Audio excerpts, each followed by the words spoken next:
Ministers from both nations are wrapping up 3 days of meetings in Stockholm. They discuss security issues. You know, that visit is meant to, well, start to pave the way for those possible talks between North Korean leader Kim Jong-un and President Trump.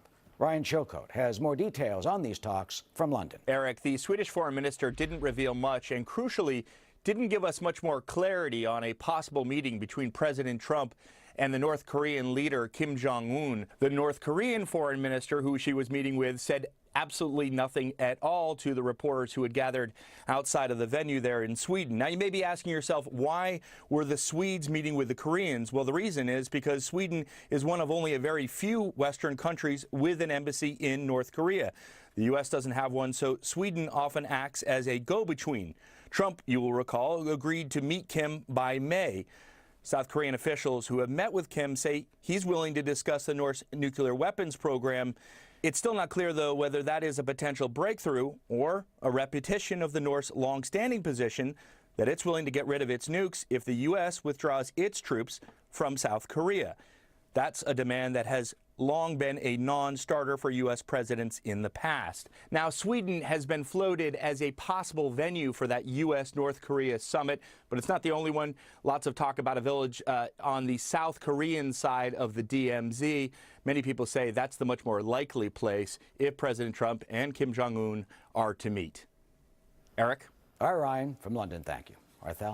Eric, thank you. For more on this, we're going to bring in now Peter Brookes, a senior fellow for the Heritage Foundation, a former Deputy Assistant Secretary of Defense, and a former CIA officer. Good to have you here with us. Good to be with you. So what lies beneath Kim Jong-un's moves? I mean, what's his motive? Any specific reason for security talks with Sweden?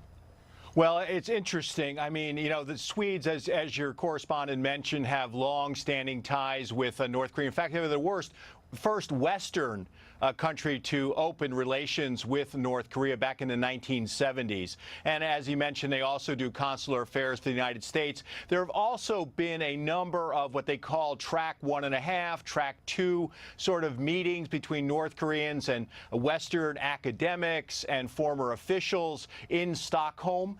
So this is not unusual, and it's not unprecedented that there could be a Swedish channel. I'm not saying there is, and I'm not aware that any Americans were present at any of these talks. But, you know, President Nixon and his national security advisor, Henry Kissinger, worked through Pakistan before Nixon traveled to China in 1972. So it's not unprecedented, Arthel. But this could be just a sense, you know, the Swedes could be getting a sense of how far North Korea is willing to go, other than hearing it from our allies in South Korea. And we probably will get some sort of, you know, debriefing from them. Also, perhaps to give the North Koreans a sense of what is possible from the West. But I'm not really convinced that Stockholm is a likely venue for some talks. You know, Kim Jong-un, the North Korean leader, has never left North Korea since becoming the country's leader. And a lot of his you know, predecessors, his father rarely left the country. Occasionally went over the border into a border area in China. So I'm thinking that I'm not saying that Stockholm isn't at the top of my list for a possible venue for meetings between President Trump and North Korean leader Kim Jong-un. And even if that meeting takes place between President Trump and Kim Jong-un, wherever it may take place, and if foreign policy is not discussed at that meeting, what would Kim Jong-un consider mission accomplished?